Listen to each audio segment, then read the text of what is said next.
Hi folks, it's Phil Hendrick here, Hendrick Home on the Highway. Wanted to do a little video. We're going to start doing some videos for you because I've noticed I'm involved with a couple of Facebook groups and people are talking about their pixels. They're talking about, not being new to RVing and don't know what to do. So we're going to do some videos on things that we've done and learned by trial and error with our Pixel. I would say there are people that say they're not getting good introductions, or at the RV dealers, they're not going through them well. So we probably had an okay showing of our RV, but we have learned some things. We bought our RV about 6 weeks ago. We've literally been in it every weekend. So we've learned some things, and I wanted to go through the Truma. Just the little Truma screen here, some things that we've learned about that. So my Truma, I've got it on. I'm on battery right now.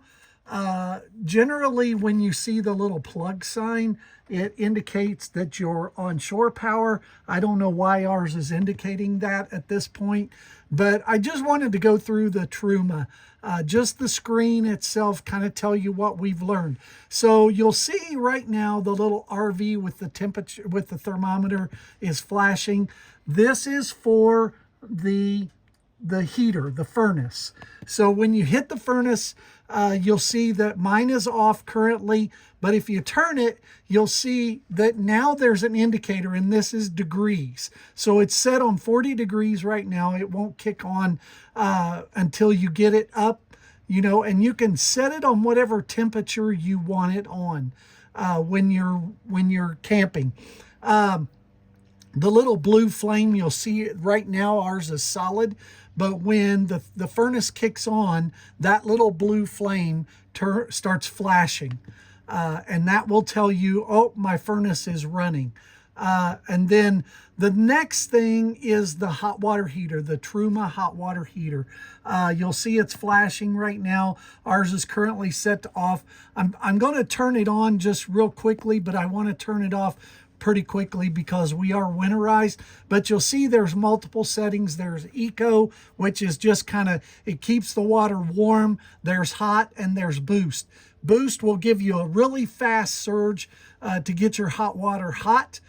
You kind of want, according to the book, you want to maintain it on hot or eco. You don't want to maintain it on boost, but eco is just a lower level, and then hot is what you keep it on normal. I want to shut that off. The next thing you'll see is the little tank with the 2 lightning bolts. That indicates what you're pulling from. You can be fully fuel.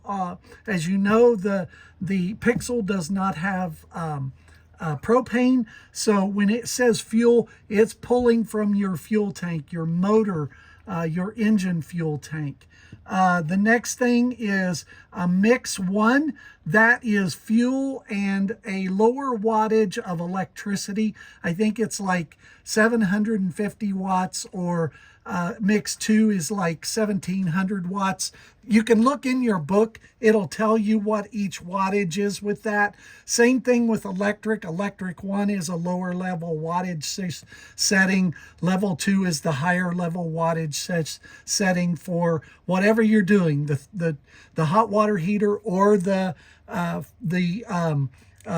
furnace. The next thing you'll see is your fan. And you have, again, an eco setting on your fan, a high setting. Ours only has 2. According to the book, some have, you can set it to automatic shut off and turn on. Ours doesn't have that. Ours turns off and on by the temperature on the furnace. Okay.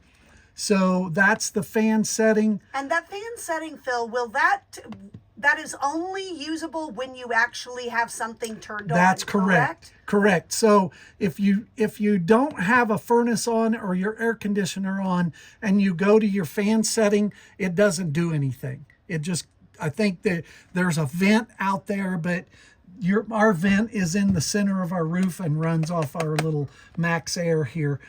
So I just wanted to kind of go through that. The next thing, let me turn off our furnace so we don't have that on. The next thing is the clock. You can set your clock. That's your AM setting, and that's the little flashing clock there. The next thing is your clock, and again, that's a setting for your clock. And then the next thing on your screen is the little wrench. Some of the Trumas, according to the book, have things behind the wrench that you can do. You can run it over to wrench and click on it, and the wrench will give you some options. Ours does not. And we have the Pixel 2.0M is if that's flashing, there's some kind of fault. And normally an error message will come up in this. And then the book will tell you, oh, you need to call, or this is how you need to fix whatever the error number is. So that's just a little bit about the Truma screen that's here. And it's not difficult. It's just if you don't read the book, I mean, the book is here. Ours is available, and it tells you a lot about it. It can be a little confusing in places because it'll say, oh, your Truma will do this. Your Truma screen gives you this, but not all of them do. Not all the Truma hot heaters and furnaces and that kind of thing has that capability. So just wanted to give you that. The other thing you have on your furnace setting is your AC, and we're not turning our AC on now, so we'll just go over that maybe at another time. So that's kind of just a little bit about the Truma and the different settings on the screen. As I said, the booklet does have all the information in it, but it's also a little confusing because some Trumas have more capability than others.